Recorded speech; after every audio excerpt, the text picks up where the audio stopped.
this weekend, the big fight on the horizon is not Christian Mabili fighting Maciek Salecki. It's actually Jake Paul fighting Julio Cesar Chavez Jr. out in Anaheim where the Ducks play. I'll start. I think Jake Paul is going to win this fight against Julio Cesar Chavez Jr. This is being marketed as a step-up fight. Paul's fighting a real boxer with over 50 professional wins, a former world champion, not a former MMA guy, not a 58-year-old, but a 39-year-old. It's not really a step up fight though, because Chavez Jr. lost to Anderson Silva a couple years ago, and Jake winds up fighting Anderson Silva off the momentum of that Chavez win. I covered that fight in Arizona when Jake beat Anderson Silva. So I don't know. You're fighting a guy who's already lost to a fighter you beat in Anderson Silva. So I don't really see it as a step up fight. Chavez, I still think has a left hook at least for a couple rounds early, but big issue for Chavez Jr. in this fight is he's someone who's gonna snatch defeat from the jaws of victory if he even comes that close in this fight. He's a guy who's learned how to be comfortable with losing. And I think Jake knows that early that left hook is a threat, so he'll take his time, he'll keep his distance, he'll manage the fight.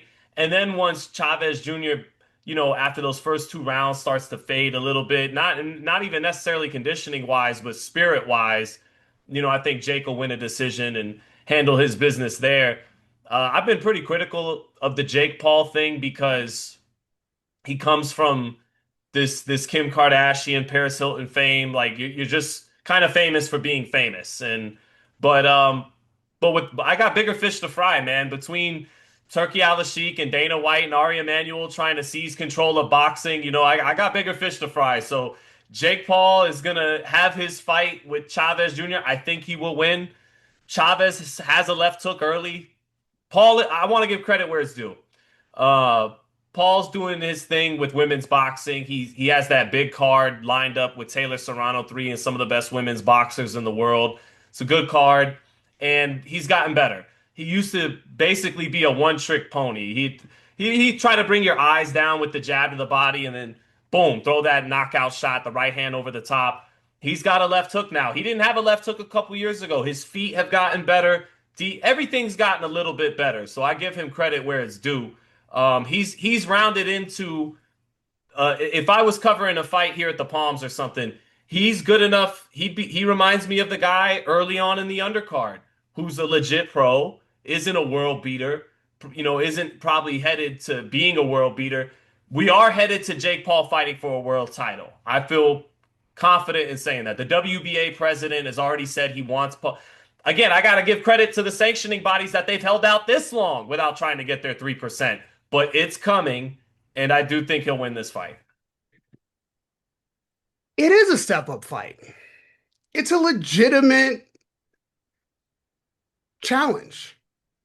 The question is not whether this is a legitimate boxing match, which it is. In fact, it's probably the most legitimate boxing match that Jake Paul has had.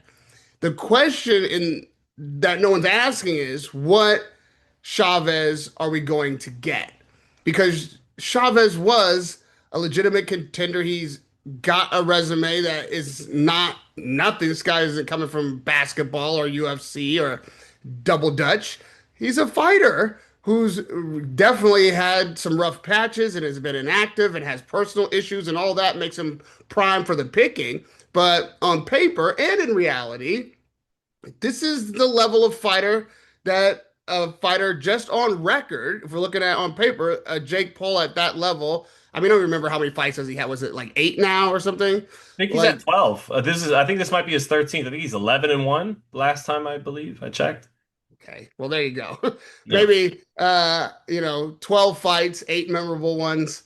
And at that stage, you should be fighting guys who have some name recognition, who aren't world beaters or world class, certainly not champions, but fighters who people know and who have beaten other guys. And maybe, yeah, beating the guy that you've beaten, but the guy that the Spider beat Anderson Silva in Chavez. Hopefully, is not The the guy Chavez. that I couldn't go out in public without you getting stopped randomly by one or two people. People say, "You look like Anderson Silva." Yeah, that guy. Well, now it's Errol Spence. Now they say Errol I Spence. just look like the guys that they admire, and I hope to maintain that level of, regal. I think it's just a regal stature thing. Like I look like a real warrior, like somebody who could be a world champion if I decided to go that That's what route. it I'm sure is. that's what they mean when they Yeah. say I look I like mean, those Kenny guys. Porter said you punch as hard as any guy he's held the mitts for. So And thank you for saying that, Sean, because I will never forget those words. They're on tape. I have the video of me throwing the punches. You can't say, no one can ever take that from me. That is absolutely bragging rights forever. But the Chavez that we saw against Silva, hopefully, is not the Chavez that we see in Anaheim on the 28th.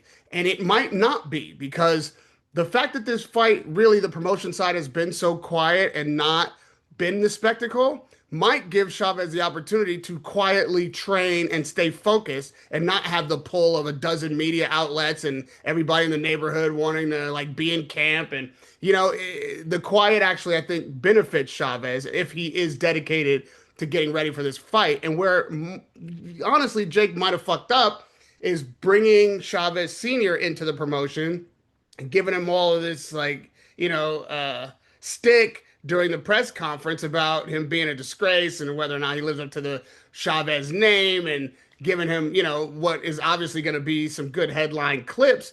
But that was the one thing that made Chavez the best Chavez he could be in a losing attempt against Canelo. I think that is the one button you can push on Chavez that might actually motivate him to train properly and desire to win in those moments when he could quit. That thing about the Chavez name and his father's love and pride and all that shit, it matters to him. And right now, he is coming out of what I think is a very dark period in his life. So if he is not training, if he is not focused, if he does not desire to win, he is going to get probably stopped even by Paul. But I think the fact that it's so quiet and Paul pushed that button might make for a fucking upset that nobody is really even paying attention to, much less see coming. This is possible.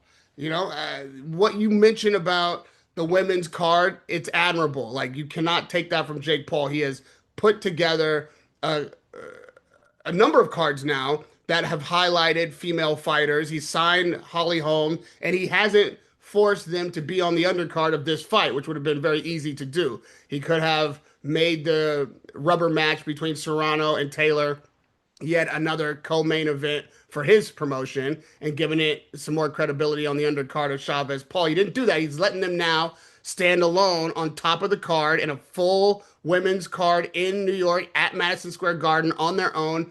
You can't, like, you have to tip your hat to that. As a promoter, period, you can't take anything from the guy. That is the natural progression. If you really are sincere about wanting to promote your fighters and women's boxing is something that you want to be the king of, the way he's put it along on the co-main for the most watched fight in boxing, whether you like it or not, Paul and Tyson, giving them 50 million eyeballs and now letting them be the main event. That's promoting. That's the best you're going to get out of any promoter anywhere with any name. And so, what we might see is Jake Paul headed into New York with another L on his record. well, I'm gonna say a few things in response to the points you raised. I'm comfortably not holding my breath on Chavez Jr. rising to any kind of occasion, and apologize for my harshness to everybody, but you know he's let down Julio Sr. a number of times, and so this would be nothing new. This would be, what he's done many times before in the past. And it's definitely not lost on me that in fighting Jake Paul, if he could beat him, there's a huge opportunity for redemption here for Chavez Jr. There's just nothing that leads me to believe in any confidence that he executes that chance at redemption in this fight. I It is the believe, last best chance he could have, though. I mean, he's never going to be a world champion. right. He's never going to even probably be in a fight that is this level with a traditional boxer. So this is his last chance at not just redemption, but the kind of bragging rights that really could make his father say, See, I knew there was something in you that wouldn't let, because this is a shame on the name. Like I realize that Paul has one loss, but it ain't the kind of loss that has gotten him humbled at all. Chavez, if he can stop him or if he can beat him up and really like, hey, I'm a real fighter. Now you're in with a seasoned veteran who may not be at the top of his game, but it doesn't require me to be at the top of my game to prove that you're not a boxer at this level. That is something that I just don't think Junior is going to let slip through his fingers. I hear you. I mean, it's a beautiful chance.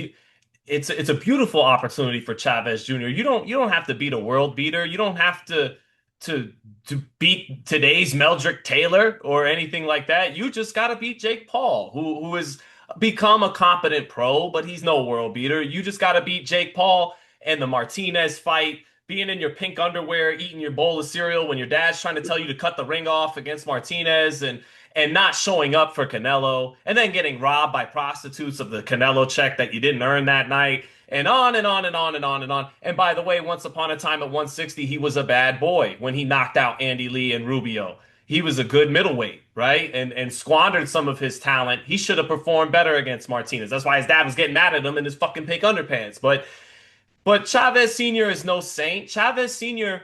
cares too much what the public thinks. When the public began to come down on his son, that's his time to block them out a little bit. Say what you got to say to your son behind closed doors, but to the rest of the world, fuck you. That's my son. Okay, he won 50 fights. He was WBC. What'd your son do? I'm still proud. Okay, he got dominated by Canelo. Whatever, still my son. But instead, we have the gifts of and all. And I took from that it wasn't just Julio being frustrated with his son. It's Julio being embarrassed because he cares what we all think about his son. And it's like It's what he thinks about his son also. I That agree. It's what WBC look, title wasn't enough. Mexican dads are tough. My wife's Mexican, and it's never good enough for Yeah, it's you not could good have enough. beat Golovkin, and but But it's because it's not just that Chavez Jr. is not good enough. He is not as good as he could be. beat And to be fair to Senior, that is what a champion can accept.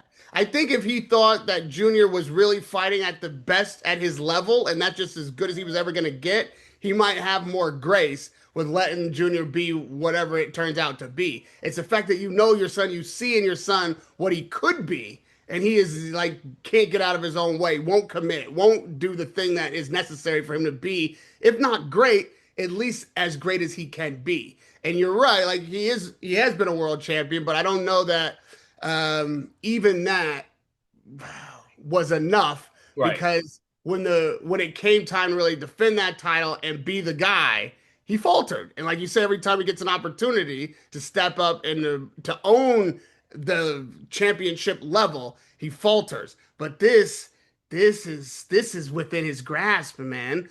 This is like this is the thing that he could carry out for the rest of his life. I'm talking about Junior as saying because everybody in boxing, while they're not as pissed at Jake Paul every day like they used to be, Right. is still quietly waiting for somebody to fucking humble this guy. For somebody to prove that boxing is not a sideshow that you could just pop into anytime you want with Like attitude. Charleston White and Aiden Ross over the weekend. I'm like, yo.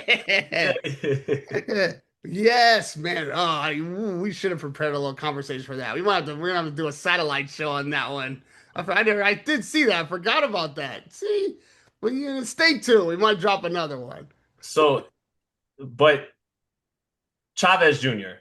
will have to show me that on fight night. Because Mm. if I'm to go by what he's shown us in this position, yes, against higher caliber opposition, except Anderson Silva, who again, Jake Paul beat, not counting that already happened. Like, yes, he's not Danny Jacobs or Canelo Alvarez or Sergio Martinez, but his modus operandi in these scenarios is to drop the ball and to disappoint. And so that's what I expect him to do in this fight.